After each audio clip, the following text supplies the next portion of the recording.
बहुत पुरानी बात है।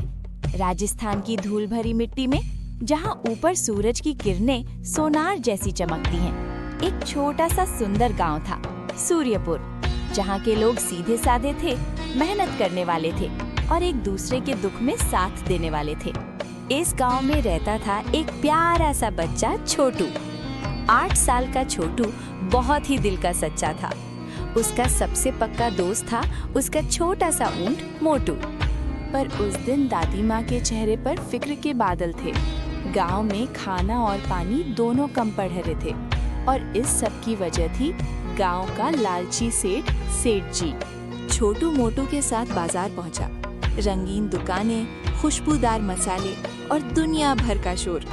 पर बाजार के बीच में एक बड़ी सी दुकान थी सेठ जी की, जो सीधा आसमान तक पहुंची लगती थी। और सेठ जी वहां बैठे थे, अपने सोने के सिक्के गिन रहे थे। वापस जाते वक्त छोटू एक अनजानी राह पर चल पड़ा और तभी उसने कुछ अजीब देखा। एक पुराना सा कुआं जिससे सुनहरी रोशनी निकल रही थी। छोटू ने झांका और अंदर सोने के सिक्के चमक रहे थे। पर तभी वहां आ गया सेठ जी। सेठ जी ने दूर से सब देख लिया था और अब उसकी आंखों में सिर्फ एक ही चीज थी, लालच। सेठ जी ने लालच में आके कुएं में हाथ डाला और तभी कुछ चमत्कारी हुआ। कुएं में जादुई ताकत से सेठ जी की जिम्मेदारी पकड़ ली, उसकी 7 जन्मों की लालच को एक ही पल में। छोटू सेठ जी का दुश्मन नहीं था, वो एक अच्छा इंसान था और अच्छे इंसान दुश्मनों की भी मदद करते हैं। छोटू ने मोटू के साथ मिलके सेठ जी को बचाने की ठानी। छोटू और मोटू ने मिलके सेठ जी को बचा लिया।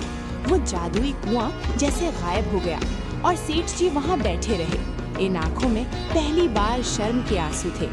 और कुछ हुआ जो पहले कभी नहीं हुआ था।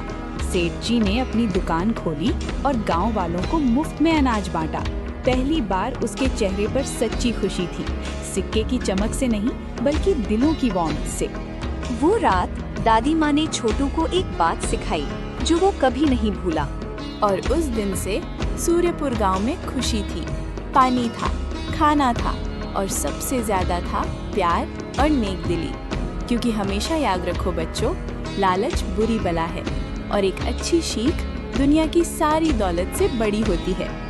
Bye bye everyone. See you next time.